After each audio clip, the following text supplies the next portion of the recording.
네, 오늘 저는 주신 말씀을 통해서 예수 그리스도의 부활이라고 하는 제목을 가지고 하나님 말씀을 증거하겠습니다.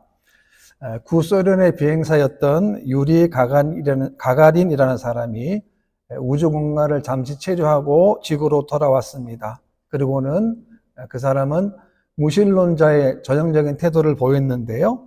그는 이렇게 말을 했습니다. 나는 하나님을 보지 못했습니다. 라고 말을 했습니다. 그러니까 유리 가가린이라는 사람은 자기가 하나님 볼 수 없다는 사실을 하나님이 계시지 않는 증거로 생각을 한 것입니다. 여러분, 우리 하나님은 우리의 눈으로 볼 수 없지만 지금도 살아서 역사하시는 분입니다.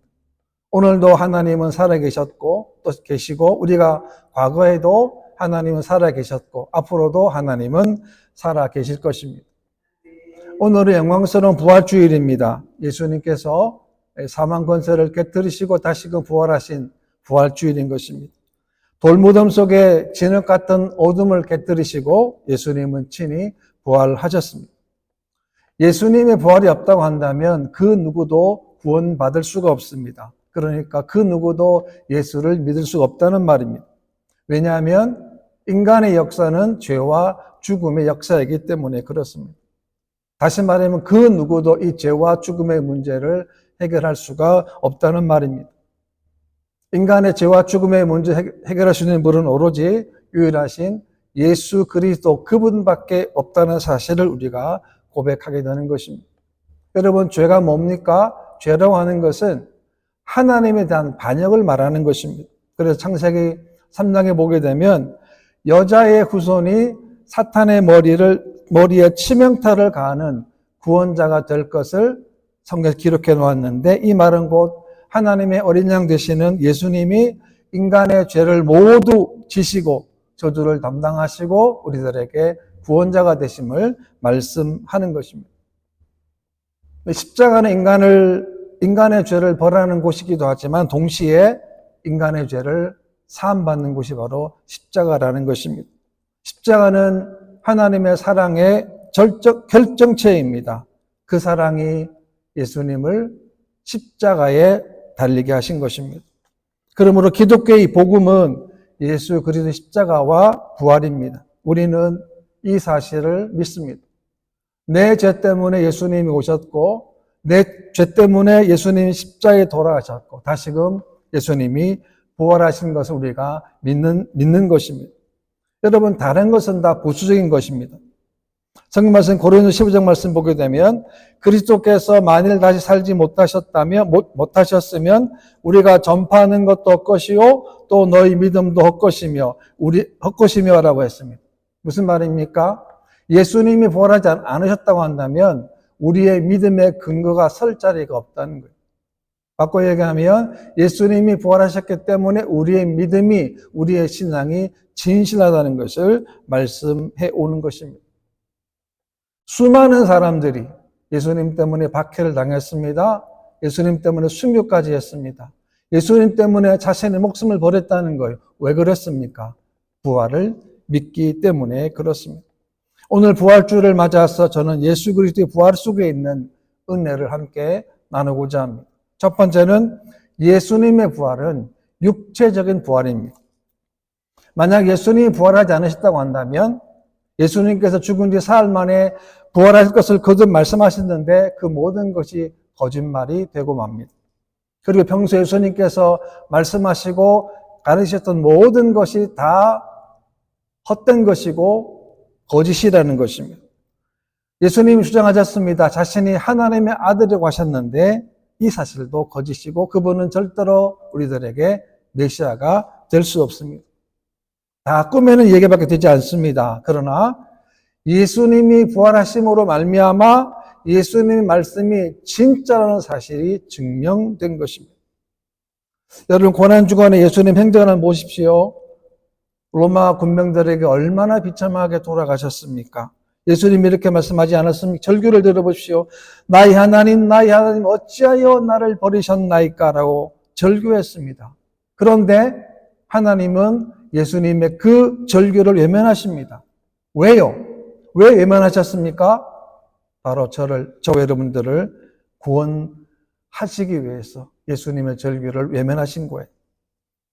예수님의 죽음은 그러므로 육체적인 죽음입니다. 그래서 예수님은 무덤이 필요했죠. 그래서 아디마대 요셉이라는 사람의 무덤에 예수님은 안장이 되신 것입니다. 예수님의 죽음이 육체적인 죽음이었기 때문에 육체적으로 다시금 예수님은 살아나신 거예요. 예수님은 잠시 기절한 것이 아닙니다. 우리의 모든 죄를 대신 짊어지시고 십자가에서 돌아가신 것입니다. 예수님은 여러 차례 죽었다가 부활할 것을 말씀하셨지만 아무도 그 사실을 믿지 않았습니다. 놀랍지 않습니까? 예수님 제자들은 예수님의 그 말씀을 들었잖아요. 그러면 마음속에 예수님이 언젠간 돌아가실 것이고 죽은 지 3일 만에 부활할 사실을 들었음에도 불구하고 그 누구도 안 믿었어요. 심지어는 귀신을 보고 있다고 생각해서 그들은 무서워 떨었습니다. 예수님 말씀하십니다. 내 손과 발을 보고 나인 줄 알라라고 말씀합니다. 예수님은 자신의 육적인 부활을 알리기 위해서 제자들과 함께 했습니다. 같이 걷기도 했습니다. 의심하는 도마에게 그의 손을 보고 옆구리를 만져보라고 하셨습니다. 왜요? 예수님은 육체적으로 부활하셨기 때문에 그렇습니다. 여러분, 예수님의 육체적인 부활하심이 왜 중요합니까? 그것은 우리도 마찬가지. 저 여러분들도 언젠가는 죽습니다. 언젠가 이 땅을 떠나게 되고 우리가 무덤에 가는데 무덤에 가지만 그러나 무덤 속에 예수님께서는 우리가 자는 겁니다. 예수님처럼 우리도 부활하게 될 것을 교훈으로 말씀하고 있는 겁니다. 요한복음 10장 말씀 보게 되면 예수께서 이르시되 나는 부활이요 생명이니 나를 믿는 자는 죽어도 살겠고 라고 약속으로 말씀하셨습니다. 우리도 비록 죽지만 예수님이 다시 오시 우리는 다시금 어떤 몸으로 신령한 몸으로 다시금 부활하게 될 것입니다. 예수님 말씀하셨습니다. 예수님 이런 말씀이었습니다. 예수님은 죽은 자 가운데서 다시 살아나사 잠자는 자들의 첫 열매가 되셨도다라고 했습니다. 예수님은 잠자는 자들의 첫 열매였습니다. 무슨 말입니까? 예수님은 죽은 자들의 첫 번째 부활의 열매라는 거죠. 그리고 수많은 믿음의 사람들이 앞으로 부활하게 될 것을 보증한다는 그런 뜻이라는 겁니다. 예수님 부활하심으로 말미암아 새 창조가 시작되었고 새 하늘과 새 땅, 새로운 피조 세계가 시작된 것입니다. 그리고 그 부활을 누구에게 보이셨습니까? 34절에 보게 되면 말하기를 주께서 과연 살아계시고 시몬에게 보이셨다 하는지라. 시몬입니다. 시몬이 누구입니까? 여러분, 시몬이 고난주간 가운데 예수님 부활했던 그 베드로 아닙니까? 저주까지 했습니다. 철저히 예수님을 부인했는데 바로 그 시몬에게, 베드로에게 예수님이 나타나신 거예요.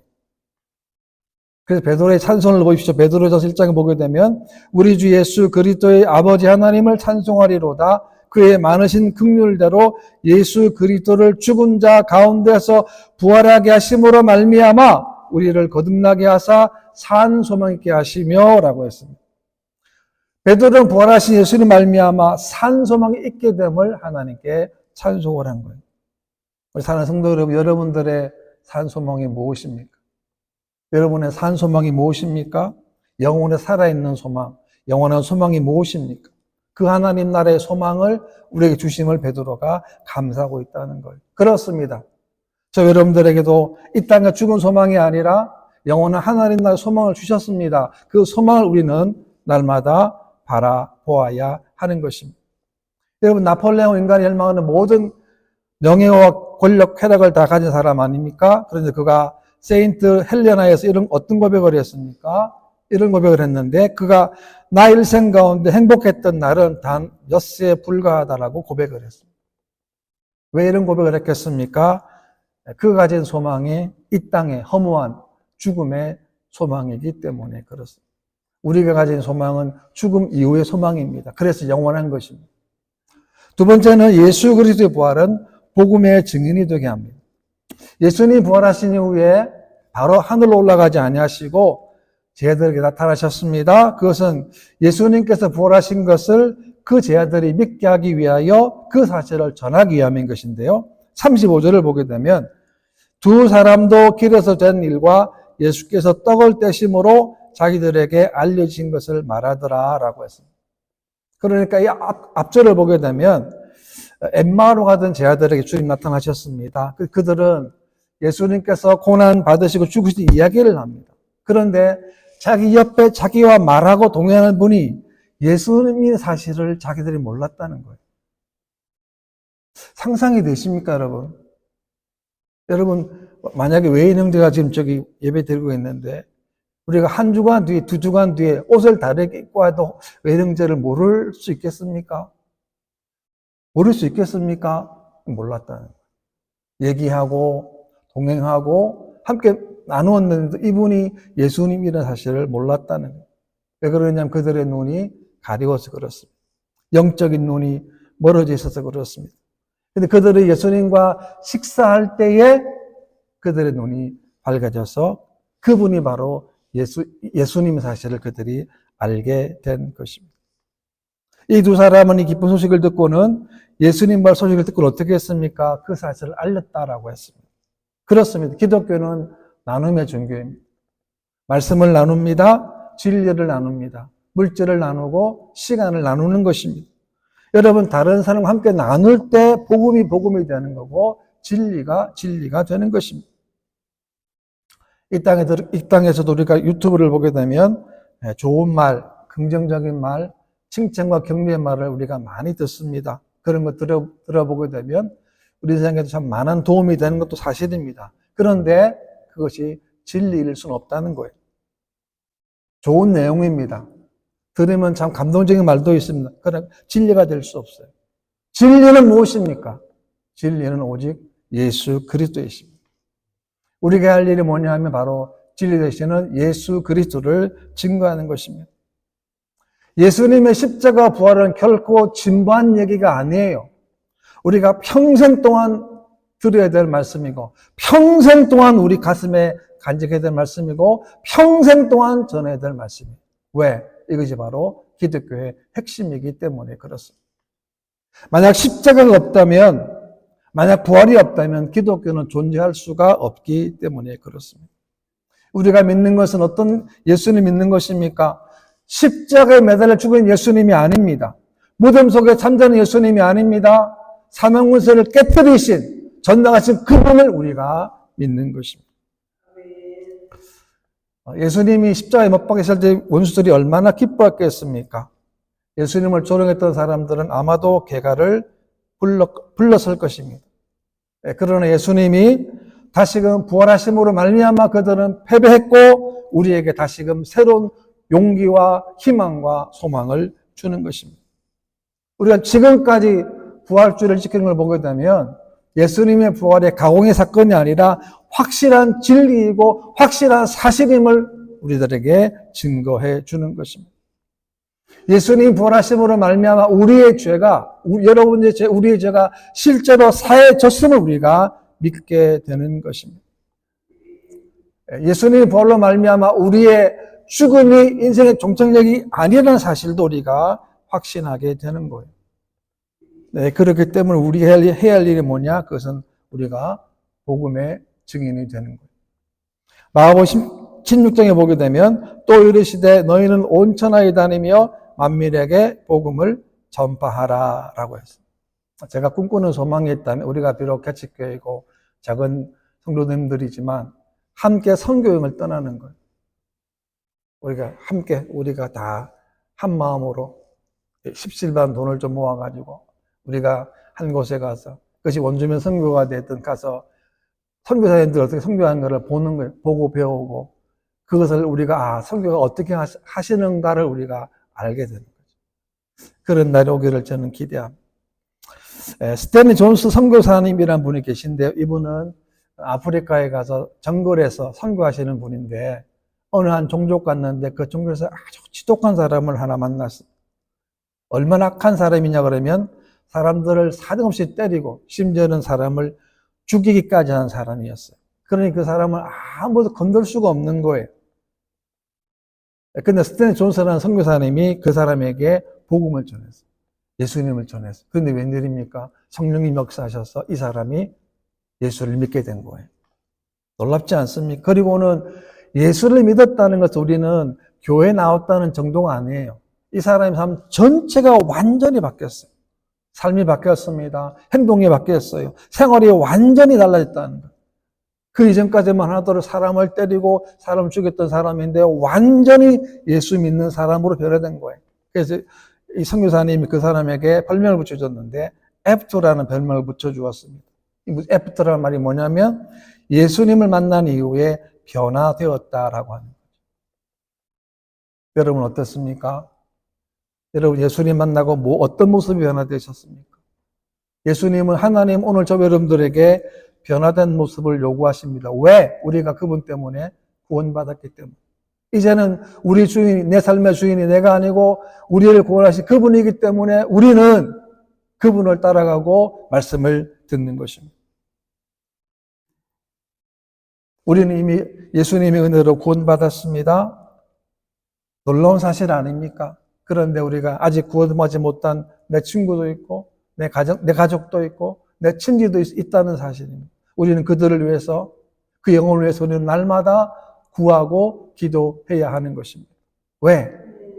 왜 그렇습니까? 예수를 믿지 아니하면 한 길밖에 없어요. 하나님의 심판밖에 없기 때문에 그렇습니다. 그 다음에 세 번째는 예수 그리스도의 부활은 성도들에게 평강의 복을 주십니다. 우리가 이 세상 가운데 예수님의 부활로 말미암아 누리는 것이 뭐냐? 그것이 평강입니다. 36절을 보시게 되면 이 말을 할 때에 예수께서 친히 그들 가운데 서서 이르시되 너희에게 평강이 있을지어다 하시니라고 했습니다. 예수님 제자들이 3년 동안 예수님을 열심히 따라다녔습니다. 자기 마음으로는 예수님이 이스라엘 왕이 되시면 다 한 자리 생각하고 따라다녔는데 그 예수님이 돌아가신 거예요. 얼마나 까마득했겠습니까? 이제는 어떻게 살아갈지 아무것도 보이지 않는 그 순간에 예수님 그들에게 평강이 있을지어다라고 말씀합니다. 여기서 말하는 평강은 단순한 위로가 아닙니다. 예수님이 그들과 함께 하심으로 시작되는 평강을 말씀하는 거예요. 그러니까 인간의 내면 속에 있는 안정감을 주는 근원적인 평강을 말씀하는 거예요. 이 평강의 출처가 어디겠습니까? 예수님의 부활에 있다는 거예요. 우리가 이때 살아갈 동안에 수많은 곡절이 많지 않습니까? 어려움도 많고 장애도 많고 내 힘으로 해결할 수 없는 여러 가지 문제를 만났을 때 우리가 결코 좌절하거나 요동하지 않을 수 있는 것은 바로 여기에 있다는 거예요. 왜? 주님이 주시는 평강이 있기 때문에 그렇습니다. 요한번 말씀에도 보게 되면 평안을 너에게 끼치노니 곧 나의 평안을 너에게 주노라. 내가 너에게 주는 것은 세상이 주는 것과 같이 아니하니라 라고 했습니다. 예수님은 나의 평안을 너에게 주노라 라고 했습니다. 부활주일은 어떻습니까? 우리가 그 평안을 다시금 받고 그 평안을 다시금 누리는 거예요. 오늘날 시대는 어떻습니까? 위기의 시대입니다. 정치의 위기이고 경제의 위기 시대입니다. 사회가 혼란합니다. 앞으로 어떻게 될지 아무도 장담할 수 없는 그런 시대 우리가 살고 있습니다. 그런데 큰 위기는 정치적 위기, 경제 위기가 아닙니다. 가장 큰 위기는 뭐냐면 내 안에 주님이 거하심을 우리가 잊고 산다는 거예요. 구원받은 하나님의 백성이 하나님을 잊고 말씀을 잊고 살아가는 거예요. 사단의 달콤함에 넘어지는 겁니다. 그래서 눈에 보이는 안목의 정욕, 이생의 자랑, 육체 욕망을 따라 살게 만드는 거예요. 그래서 뭘 잃어버립니까? 하나님의 평강을 잃어버리게 된 것입니다. 우리가 부활주를 맞이해서 다시 한번 하나님의 하나님이 주시는 그 평강을 우리가 누릴 수 있는 그런 부활주일 되기를 바랍니다. 여러분 세상 거짓 평강에 속지 마십시오. 그것은 영원하지 않습니다. 우리를 속이는 거예요. 여러분 우리가 주님의 평강을 누리려고 그러면 하나님의 우리와 언제나 함께 하신 사실을 우리가 믿어야 돼요. 엠마오라는 두 제자가 예수님이 함께하는 그 사실을 함께 가고도 그 사실을 몰랐던 것처럼 우리도 그럴 수 있다는 거예요. 이 문제 앞에, 이 장애물 앞에 하나님이 어디에 계십니까? 하나님 그 가운데 계신다는 거예요. 하나님 그 위기 가운데 계신다는 거예요. 하나님 그 위기함, 그 고난 가운데 하나님이 함께 하신다라고 하는 것입니다. 오늘은 부활주일입니다. 저 여러분들은 우리가 죽음을 이기시고 사망 권세를 깨뜨리신 그 주님을 만나는 귀한 하루 예배가 되시기를 바랍니다. 그래서 우리가 세상 가운데 때로 시리와 낙담과 낙심 가운데 있다 할지라도 이 모든 것들을 예수님의 부활로 정복할 수 있는 그런 저와 여러분 되시기를 주님의 이름으로 축원합니다.